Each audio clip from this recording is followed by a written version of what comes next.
Hello and welcome to this week's look at action and stunts on film and television. How are you? Welcome to Friday. Yes, you've made it again. Another week done, and time to recharge your batteries. Just wanted to say firstly a bit of housekeeping really, based on last week's show. Thank you so much for all of the comments I had in relation to the Vic Armstrong episode we did last week. It was one of the most viewed in a very short space of time, so that was great. And I did say to you that Vic watches the show, and he managed to send off an email to me, and it says this: Hi John, I just saw the behind the stunts you did on YouTube. Thanks so much. It was fun seeing that version of my work. Also the memories working with Derek Martin and of course Derek Ware, who was the stunt coordinator. He's referring of course to the subterfuge sequence at the start of that. Fun days, and I must say great footage. Keep up the good work, and thanks again, best Vic. So there we go. He does watch it after all, which is rather nice. So I'm glad you enjoyed that, sir, and I sincerely hope you're going to enjoy this, because this week we are looking at 30 years ago when True Lies came out at the cinema. I made a couple of posts during the course of the week saying that this was the Bond film that we all waited for prior to GoldenEye, and there was a lot of people who weren't terribly impressed with that, to be honest, but I think it's magnificent. It's got all the bits and pieces that you want in a Bond movie.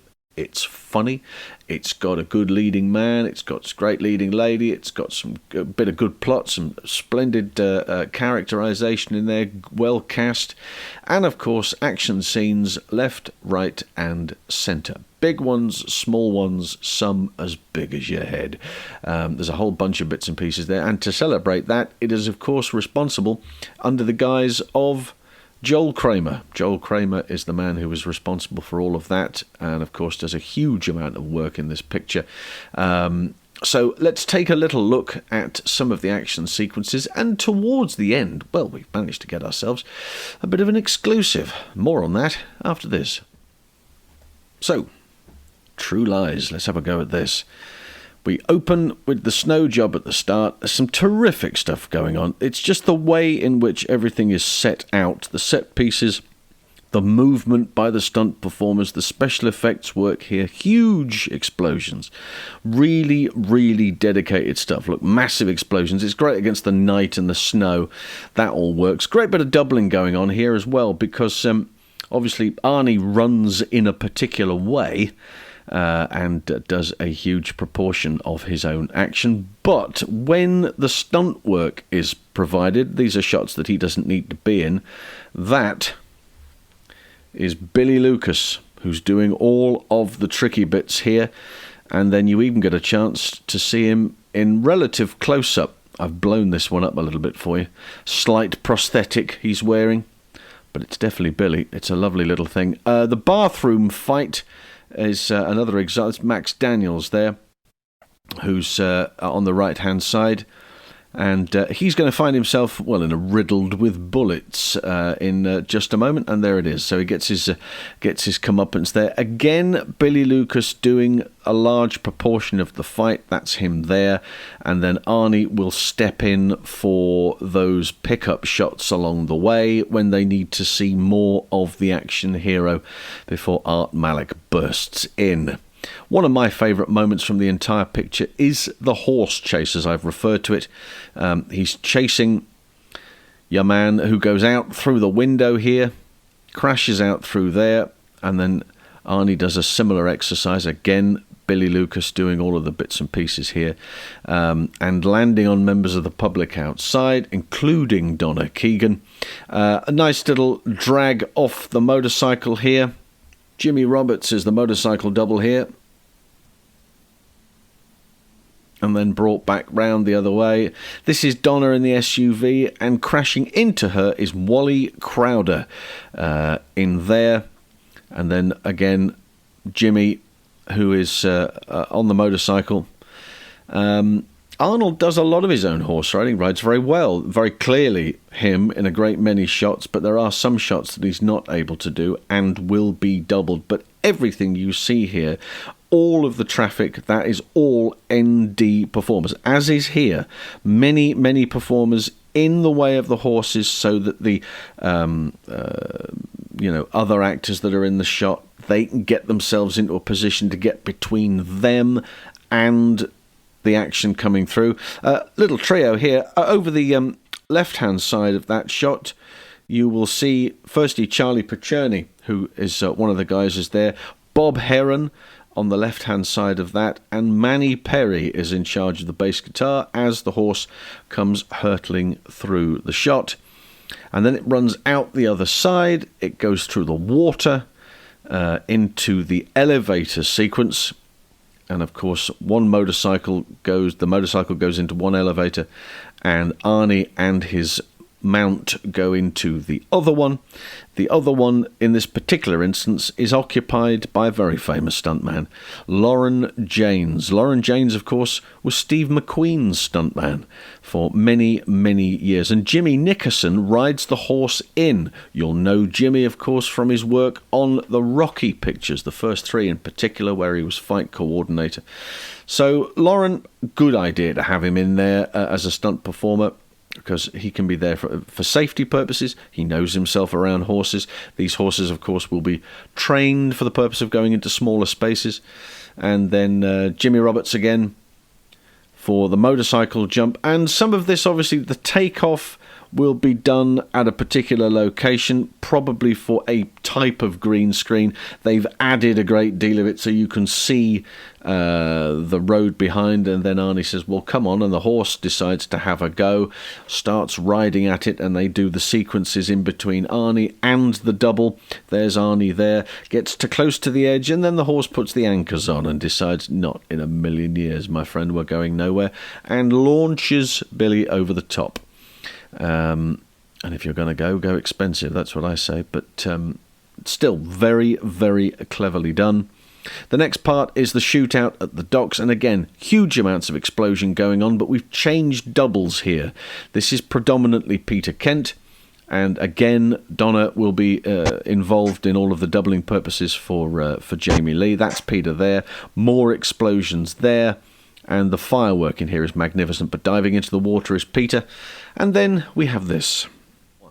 Right, so we've left you up to that point there. It's cliffhanger time, quite literally, because we're now going to have a little chat with stunt woman who was responsible for the doubling of Jamie Lee Curtis. So she has been responsible for Jamie Lee Curtis's doubling for many years. And because I think that moment in the movie where the car leaves the bridge and she is pulled clear of the car by the helicopter is absolutely breathtaking. It's as good an action sequence as I've seen in any movie for a very long time. It stands right up at the very top of that list. It doesn't get the plaudits that it should do, and certainly the stunt professional Donna Keegan doesn't get the respect that maybe she deserves outside of the community as well. So I managed to grab a few words with her in relation to this, so she could tell me about what it was like creating that sequence, filming the sequence, doubling for Jamie Lee Curtis. And here, this is what she said. Can you believe, firstly, it's 30 years? First, I didn't even know it was 30 years until you or whoever posted that. And I went, are you serious? 30 years? Well, that makes sense. My son's 29 years old. So, okay, that makes wow, he's 29. I was like, oof, man, did that go by fast? I know, right? It seems like yesterday. It really does. It just seems like it was just yesterday in Florida, having a great time. Yeah. Without a care in the world. Well, this is it. You know, it's nowadays, I suppose it's like a different time completely. There's so many different ways in which, you know, you turn up on set these days, and it's all very different. It's all very complicated in comparison. Very much so. Very much so. And yet, you know, I watched it not too long ago, and it still stands up as absolutely spectacular from start to finish. It really is. It's such a great picture. Isn't it amazing? It's such a great movie. I really had wished that we had done TR2, which, you know, there was the plan to do that, but then Arnold became the governor, and that was the end of that. You know, so who knows? Maybe they'll come back. Let's look at that at that period then, back in that extraordinary time. But was that in 93 for 94? You did Yes. it? Yeah. We Okay. started in the summer of 94, 93, and I believe the last time I was on set was in Los Angeles on the sound stage. It's funny because I was just telling my son this before. I said, "Yeah, I'm pretty sure it was just before I married your father because we were showing the engagement ring Oh, to right. Arnie on the set at the sound set." Yeah, it was 94. Yeah, we finished up in 94, right in the beginning of 94.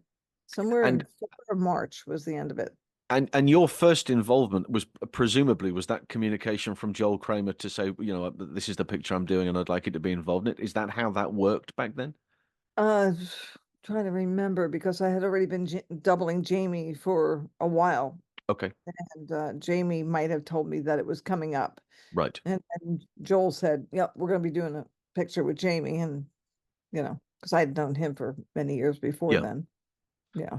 Um, Obviously the sequence on the bridge is absolutely spectacular, and that's the one that predominantly you're involved in. But were you involved in any other part of the picture as well, or, leading up to that, or you doubled her throughout the picture, so that the whole firefight First sequence, day all of of that sort shooting, of stuff, that's all you? everything. Yeah. Yeah, I actually had 16 indie roles on that film because I Wow. was the only female that was taken along, other than some wives and girlfriends and things like that. Okay. But I was the only one that was on contract for the entire show. So I mean, in one sequence alone, which will tell you, I did, I can't remember 6 or 7 different roles in the one spot. I was in a blonde wig, red wig, black wig, brown wig, my own hair in a hat. So it's like okay, the sequence where Arnold is chasing the terrorist On the motorcycle on into the the motorcycle. hotel. Okay. Right. Okay. So from the time that the van T-bones the car Yeah. and he's on that motorcycle. Was that before or after? Now I'm getting confused. Did he escape on the motorcycle? No, he escaped on the motorcycle. Okay. Yes. So from the time they get into the bathroom and they have Hmm. the big fight sequence in Yes. there, Arnold comes through the plate glass window Into the street. into the alleyway where all the cafes are there. The Yeah. first person he hits is me with my real hair, which is down Right. here. Okay. I'm underneath the window and that comes down and that's me with my real hair. Then they run through and they knock over a table and that's me with a wig on. Then they keep going and then at the end of that there's me with like a hat and a wig on. And then they go through is that other part and trying to think I'm in there again and then when you see them the van hits the car that causes the big car crash, Yeah. that's me driving the van. So Right. I hit that, and that's Wally Crowder. I T-bone him in the car, and they knock the gentleman off the motorcycle, which is Jimmy Roberts. Jimmy Roberts, he's so spectacular. He gets on the motorcycle and he runs off, and then Arnold gets on the horse The horse. Yeah. and he chases, and I'm on rollerblades in the park as he Oh, goes past, okay. and I'm also on foot. So that Right. whole sequence, I'm throughout that, is crazy. You're everywhere in that. So very I'm clearly. everywhere in that movie. We need you're Everywhere. on set. We need to utilize you as much as possible. So just Absolutely. And yeah, the thing is that, I'm there, so why not? It's yeah, otherwise sure. I could just sit around and be bored. The Why not? So, remarkable chase sequence to do all of that, and the way in which it just continues. They go into a building, they come out of a building, they go into the hotel, they come out of the hotel. It just continues, continues, continues. well, I have to say that that part is the brilliance of Jim Cameron and Joel Kramer. I Yeah. mean, the two of them when they were putting together sequences, and Jim is always bigger, better, but very precise in what he's looking for. Okay. Some directors get into bigger, better, oh, more spectacular, big bombs. Oh, it's like, why? But with Jim, there's always a specific reason why that action is going to take place. Let's just not throw in something frivolous. Right. It always propels the story further, the Sure. action further. And Joel was always great at executing all of that. So Yeah. Yeah, Go ahead. the understanding of that's the key, isn't it? So the director says, "This is what I want," and for the stunt coordinator to go, "Right, I know exactly what you're trying to tell me here," and then create it in that world is Yes. most important. That's presumably why they work so well together, I'm guessing. Yes. Cool. Yeah. Plus, working with Jamie, I mean, that's a gift and a half. Mm, It killed me when I had to stop doing stunts because of all of my injuries took a toll on my body. That right. was she was then my main concern when I had to leave, because it was like we did so many movies together, Yeah. commercials and movies and other live shows. I mean, things that I've done with Jamie, just she's spectacular, you know. Your relationship with Jamie has always kind of struck me as that as the old studio system where they used to have the star, and then to the star would be the double, and it didn't Yes. matter what that individual was doing, that star would be that's the double. And you go everywhere together, and that's kind of come back full circle these days, just starting to, and it's interesting to see it come all the way back around again. But it was very important then to have yeah, I'm. If you want the action doing, here's my double. This is the guy or the girl who does it for me. Well, they weren't quite as like the old system was. The old system was really set in stone if that's Mm. how they had them. Then that went away for quite some time. But if you had an actor who you were just the perfect double for, and they were loyal and not afraid of their jobs, you Yeah. know, Okay. like Amy, never afraid of her job and extremely loyal and cared and Right. cared. Mick Rogers had that with Mel Gibson, Mel and Gibson. Yeah. there's so many people I could think of off the top of my head that I have to reach for a little bit, but they had Sonia and Buffy the Vampire. There's Crawford. Yeah. Thank you. Yeah. Yes. Gosh, it's been a couple decades now. Oh, You're doing beautifully. catacombs, But yeah, people that were perfect for them, like, oh, Arnold and Billy Lucas, Yes, of you know, course. Yeah.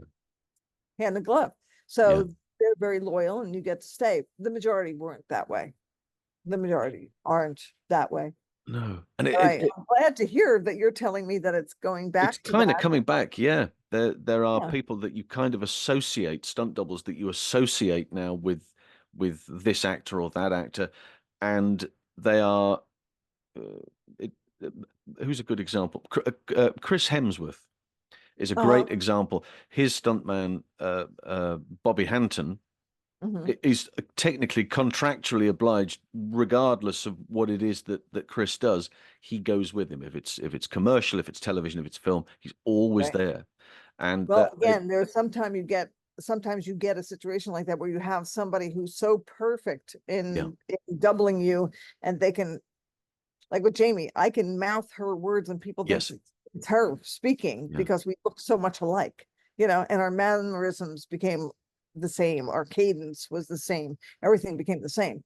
Uh, when you find somebody like that, hold on to them, because it makes life so much easier for the director mm. and the editor. It's like Jamie used to say, if it's not this close, then it's Donna, Then it doesn't. I don't need to do it. Exactly right, Yes, why wouldn't she be doing it? It's like that whole limousine sequence on the bridge, right.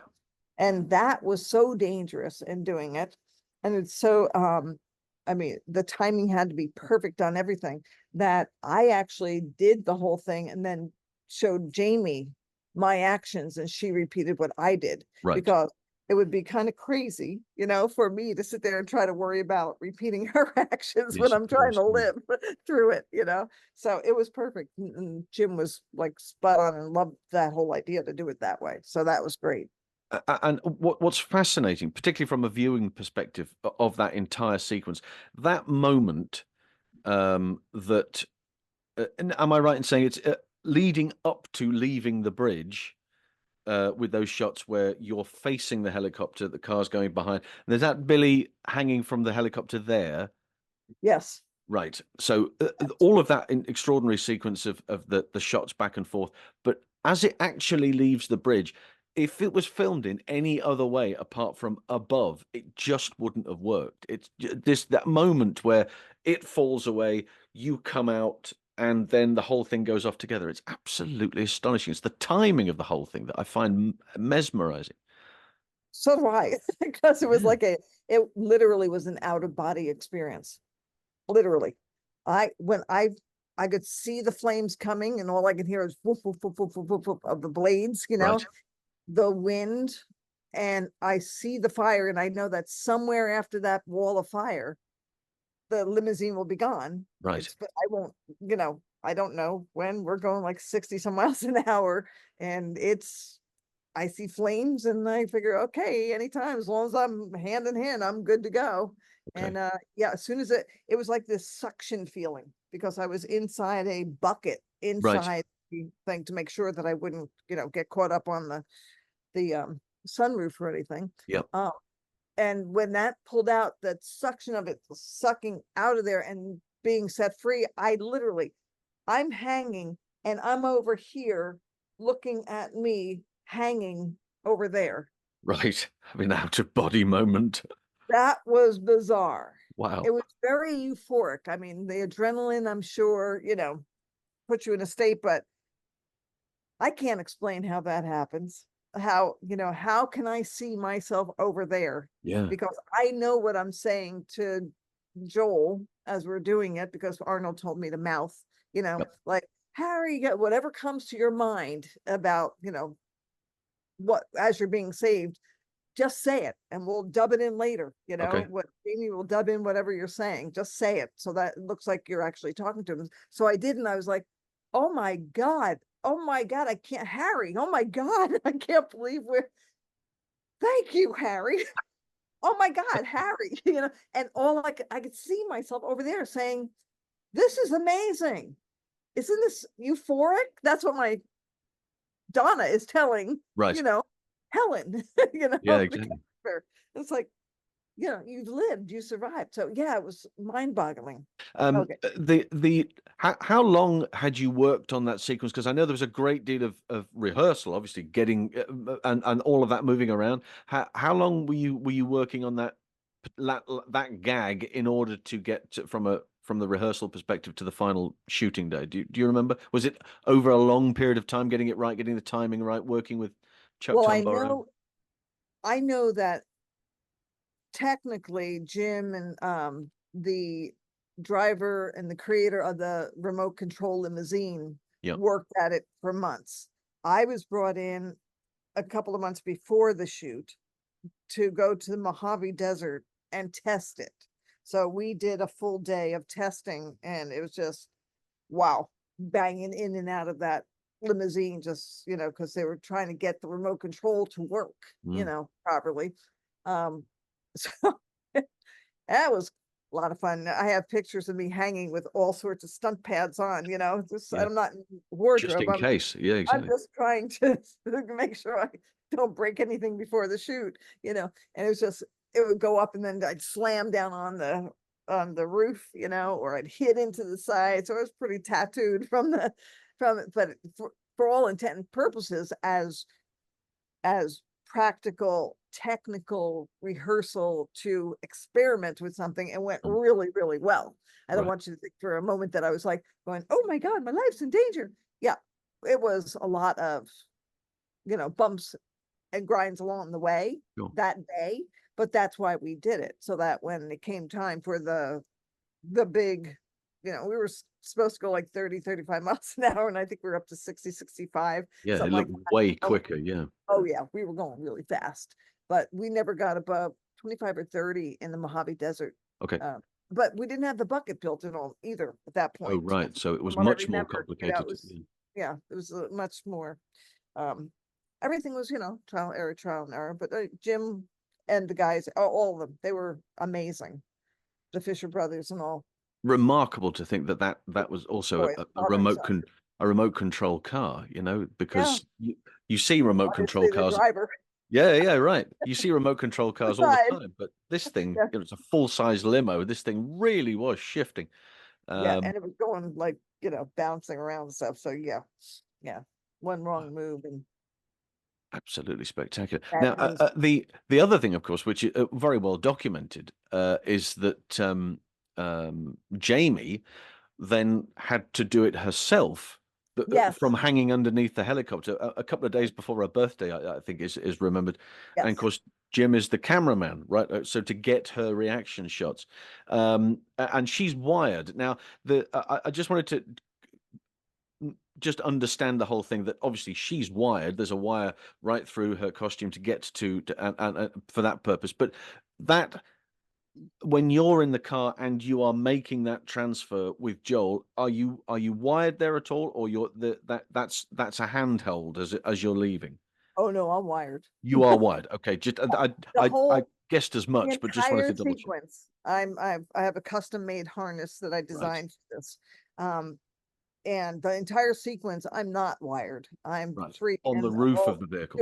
doing all the we catch hands until it comes to the point where we know we're gonna take the limo off. Yep. At that point, I'm wired and they actually lowered me in to the limousine down at base camp Right. and like not into the limousine. They wired me hanging from the helicopter down at base camp. They flew me just hanging from the helicopter over to Pigeon Key. So picture like it goes like this and then over to the 6 Mile Bridge, right? The Yep. one that's out.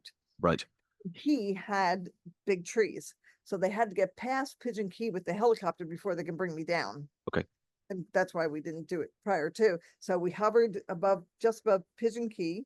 We're hovering with the limo there, and then the limo starts, and it starts to proceed. And Chuck Tamburo, the pilot, Pilot. Yeah. starts getting up to speed with the limo. They gained at synchronized speed, which I think at that time was probably about 15-20 miles an hour, synchronizing the speed. And Mm. then they lower me in, and his late brother, Mike Tamburo, was laying in the belly. And I was communicating with him with Okay. hand signals as to how low, how high, give me more slack, Mhm. go up and down. Because Chuck was concentrating, there was a stick that was put on the front of the limousine for him to see the limousine. Because you see, once he comes over the limo, you got the limo Got it. like this, Yep. the limo disappears. So he Right. doesn't know that. So they stuck a stick out there with some, I remember, orange tape or something on it, so that he could see that as opposed to the pavement, knowing where he was. And he communicated with Mike, and Mike communicated with me, who Hmm. held on to the pliers, the vice grips, in case something went wrong that he could Yeah. cut me In case loose. you got a ditch. Yeah. Like as though that could ever happen. But I'd be dead either way. There's no way at that speed. It's funny, but it's a little security thing, just in case. So yeah, so they lowered me in, and then they got up to speed, and it just got faster and faster and faster. And like I said, I just kept doing all this movement and all this stuff until we got close to the end, and then I reach up like this and I have the wire Yep. that's against my arm. My arm's bare, so I had that strapless dress on, so Mm. go bare like that and just made sure it was inside my arm, and up I went. But I was doing all this stuff up until we Yes, of got course. to that point and hit that. But yeah, there's no way that could have been done without being wired to him. The Yeah. No. force would have just yanked me right out of his arms at that Well, point. absolutely. Yeah. I mean, but you as I say, but from Jamie's perspective, obviously, she makes it very clear that she had this wire and the whole thing about the wire cutters, just in case, all that sort Yeah, of stuff. yeah. Now, and she did that after the gag. After I did mine, she came in, she spent 6 hours in the water with a bunch of, I think she said they were Marines. She was Okay. in a dinghy type boat for six Hmm. hours waiting for me to go off the Oh, bridge.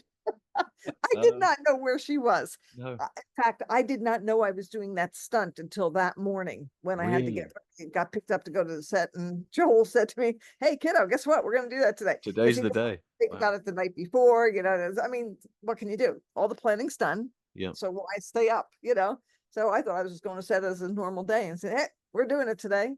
And lo and behold, she went off into the water with the Marines. I have stills from her camera of me going off. She did the whole thing in sequence. She took all those pictures. Oh, God, nice. she's just so amazing. So then, yeah, she gets brought back as I'm being lowered in, taken out of the harness and everything. We meet her back at base camp, and she gets in my harness, and Joel and I hooked her up got her all set up and sent her off to with Chuck Tamburo and Jim, and that Jim laying in the belly of the That's right. helicopter. Yeah, him filming right over. It's a Yeah. fabulous shot. What a great reaction shot as well. That when she's Oh, doing this, it magnificent. is brilliant, but Jim's brilliant. He knows, he knows what he wants. He knows how to sell it. Boy, he sold it. But funny enough, Jamie was the one who would go out there and like And go, look, it wasn't me. It was the Donna. awards, and she go, "You may think this is me, but this is Donna Keegan." I was like, "Oh my God, I can't believe." She was But one that's of what you need, It's that's why I think nowadays they're trying to go in the right direction with this. right, Finally, to say to somebody, look, for God's sake, you can't make these movies without these people. It's that exactly. simple, So there has Yeah, to be recognition where it's due.